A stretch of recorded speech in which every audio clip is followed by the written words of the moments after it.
এক লোকের টেবিলে এক প্লেটে স্বামী পরিবেশন করা হলো। স্বামীটা খাওয়ার সাথে সাথেই তার শরীর খারাপ হতে লাগলো, শ্বাসে ব্যথা শুরু হয় এবং সে হঠাৎ মাটিতে লুটিয়ে পড়ে। আতঙ্কিত হয়ে তাকে দ্রুত হাসপাতালে নিয়ে যাওয়া হয়।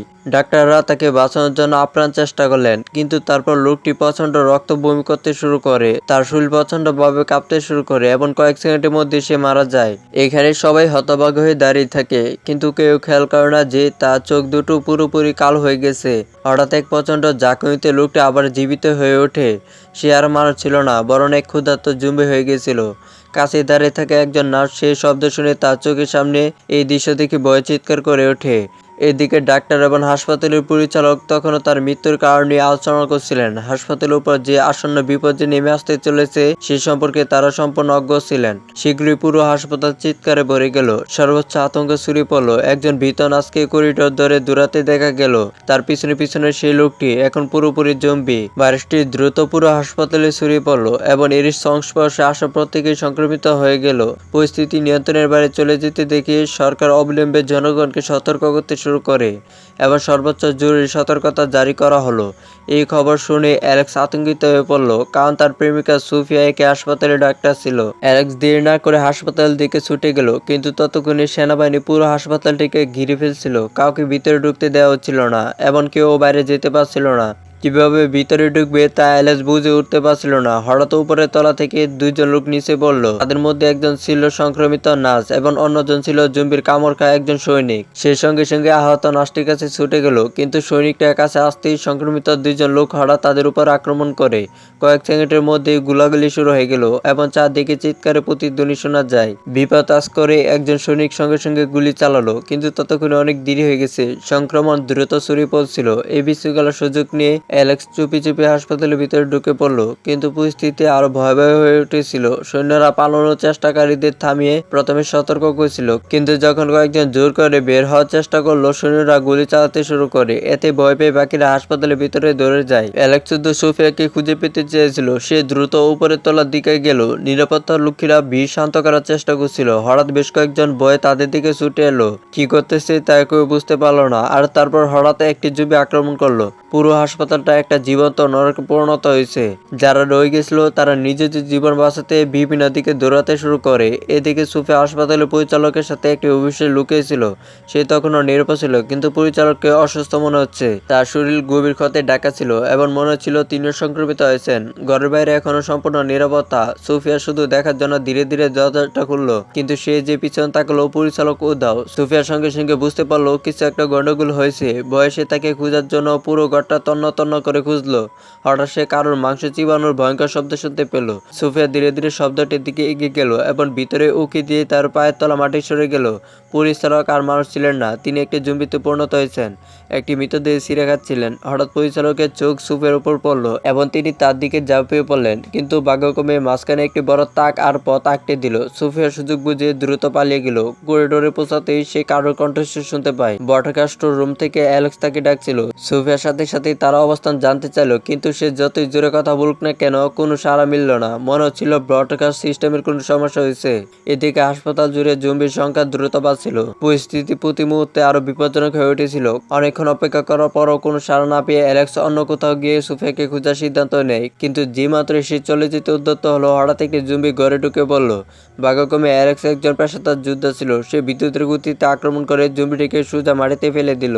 সামনে ভয়ঙ্কর জম্বিটিকে দেখে অ্যালেক্স হতবাক হয়ে যায়। সে সাথে সাথে লড়াইয়ের ভঙ্গিতে দাঁড়ালো। সে তার সমস্ত শক্তি দিয়ে বেশ কয়েকটি আঘাত হানলো, কিন্তু জম্বিগুলোর উপর সেগুলো তেমন প্রভাব পড়ল না, কারণ অ্যালেক্স তখনও তাদের আসল দুর্বলতা জানতো না। অনেকক্ষণ ধস্তাধস্তির পর সে একটি বৈদ্যুতিক তার দিয়ে জম্বিটিকে বেঁধে ফেললো এবং একটি শক্তিশালী কোণের আঘাতে সেটিকে মাটিতে ফেলে দিল। অ্যালেক্সের থামার সময় ছিল না। সে শুধু সোফিয়াকে খুঁজে বের করতে চেয়েছিল। নিজের জীবনের কথা চিন্তা না করে সে দ্রুত করিডোর ধরে দোলাতে লাগলো। যদিও তার ঘুষিগুলো জম্বিগুলোকে সাথে সাথে মারতে পারছিল না, কিন্তু সেইগুলো কিছুক্ষণ জন্য তাদের দমিয়ে রাখতে পেরেছিল। সিঁড়ি দিয়ে উপরে যাওয়ার পথে অ্যালেক্স হঠাৎ দেখলো একটি ছোট ছেলেকে একটি জম্বি আক্রমণ করছে।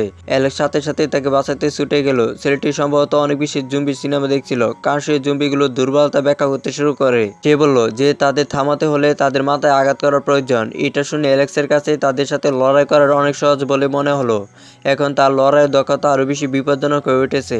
একটি শক্তিশালী কোণের আঘাতে একটি জম্বির মাথা শরীর থেকে আলাদা হয়ে গেছে। ছেলেটি তার লড়াই দেখে অবাক হয়ে গেল এবং তার প্রশংসা করতে শুরু করে, কিন্তু হঠাৎ পিছন থেকে আরেকটি জুম্বি এসে ছেলেটির পায়ে কামড় বসিয়ে দেয়। ছেলেটি ভয়ে চিৎকার করে ওঠে। সে ভাবলো সেও জুম্বি হয়ে যাবে।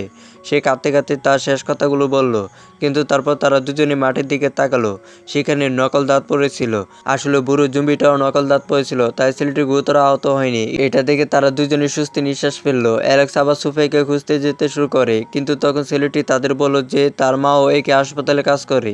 সে অ্যালেক্সকে তাকে তার মায়ের কাছে নিয়ে যেতে বলল। অ্যালেক্স তার নাম জিজ্ঞাসা করলো। ছেলেটি উত্তর দিল, আমার নাম লিও। তারপর তারা একসাথে উপরের দিকে এগোতে শুরু করলো। এদিকে সেনাবাহিনী তখন পুরোপুরি বুঝতে পারেনি ভাইরাসটি কিভাবে ছড়িয়ে পড়েছে বা কিভাবে এটি থামানো যায়। শীর্ষস্থানীয় কর্মকর্তারা বৈঠক করছিলেন, কিন্তু কেউ সঠিক সিদ্ধান্ত নিতে পারছিলেন না। তবে সবাই একটি বিষয় জানতো, ভাইরাসটিকে হাসপাতালের বাইরে যেতে দেওয়া যাবে না। অনেক বিতর্কের পর সেনাপ্রধান অবশেষে একটি বিপজ্জনক সিদ্ধান্ত নিলেন। তিনি পুরো হাসপাতালটি উড়িয়ে দেওয়ার সিদ্ধান্ত নিলেন, যাতে সেখানকার সমস্ত সংক্রমিত মানুষ মারা যায় এবং ভাইরাসটি বাইরে ছড়িয়ে পড়া রোধ করা যায়।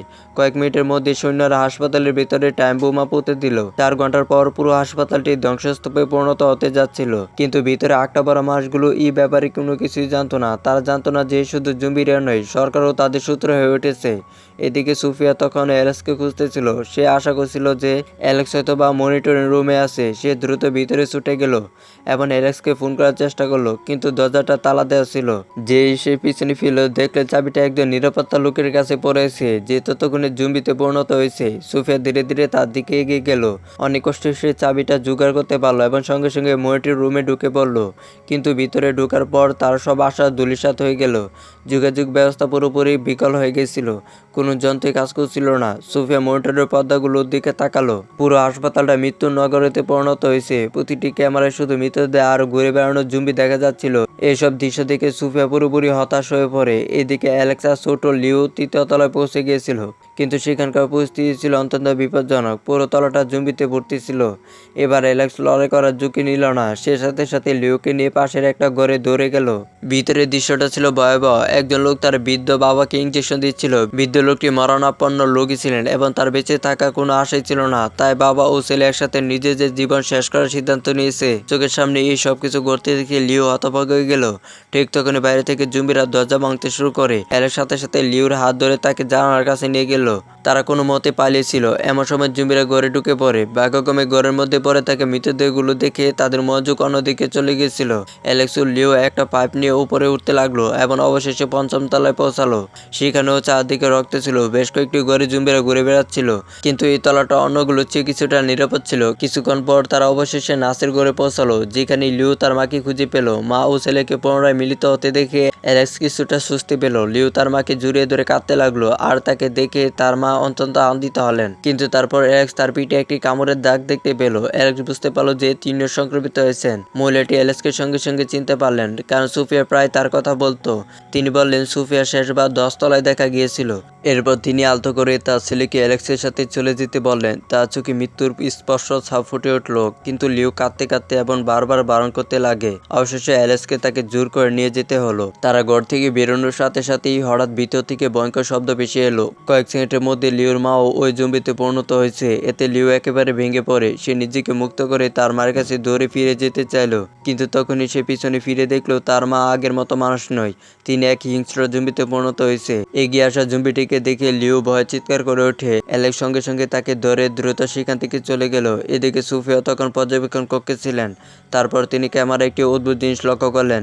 পুরো হাসপাতালটি প্রায় ধ্বংস হয়ে গেছিল, কিন্তু একটি ভিআইপি রুম তখনও সুরক্ষিত ছিল এবং সেখানে বসে থাকা একজন লোক শান্তভাবে ফোনে কথা বলছিল। সুফিয়া ভাবলো, এত প্রভাবশালী একজন মানুষের নিশ্চয়ই বেরোনোর কোনো উপায় আছে। তাই সে সেখানে যাওয়ার সিদ্ধান্ত নেয়। অনেকক্ষণ ধরে দরজায় ধাক্কা দেওয়ার পর ভিতরের লোকটি অবশেষে দরজা খুললো। তার নাম ছিল ভিক্টর। কিন্তু দরজা খোলার সাথে সাথে তাদের পিছনে উত পেতে থাকা জুম্বিগুলো তাদের দিকে ছুটে এলো। ভাগ্যক্রমে তারা ঠিক সময় ভিতরে ঢুকে পড়লো। সে নিশ্চিত ছিল না যে ভিক্টর আদৌ দরজা খুলবে কিনা। ভিতরে ঢুকে সে দেখলো ভিক্টরের স্ত্রী বিছানায় শুয়ে আছে। তার অবস্থা ছিল আশঙ্কাজনক।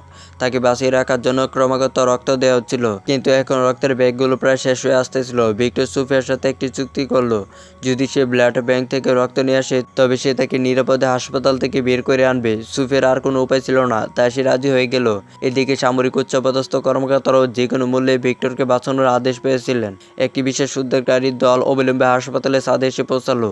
টাইম বোমাটি বিস্ফোরিত হতে মাত্র 30 মিনিট বাকি ছিল। সময় ফুরিয়ে আসতেছিল। এদিকে সুফিয়া একে ব্লাড ব্যাংকের দিকে হাঁটতে শুরু করে। পথে অ্যালেক্স হঠাৎ মাটিতে কিছু একটা চকচকে করতে দেখলো। সে সেটা তুলে নিল আর তার চোখ জলে ভরে গেল। ওটা ছিল সুফিয়াকে দেওয়া তার নিজেরই দেওয়া নেকলেসটা।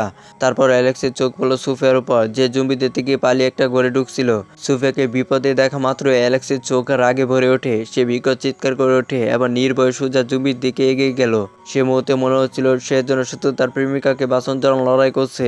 তার প্রতিটি ঘুষিতে ছিল অবিশ্বাস্য শক্তি। একের পর এক জম্বি তার সামনে লুটে পড়তে লাগলো। সে গুদাম করে দরজার কাছে পৌঁছালো, কিন্তু ভিতরের দৃশ্য দেখে সে আতঙ্কিত হয়ে পড়ে। একটি জম্বি সুফিয়াকে আক্রমণ করছিল। ছোট লিও সাহায্য করতে চেয়েছিল, কিন্তু দরজাটা তালা দেওয়া ছিল। সুফিয়া বাইরে অ্যালেক্সকে দেখছিল, কিন্তু সে খুব বিপদের মধ্যে ছিল।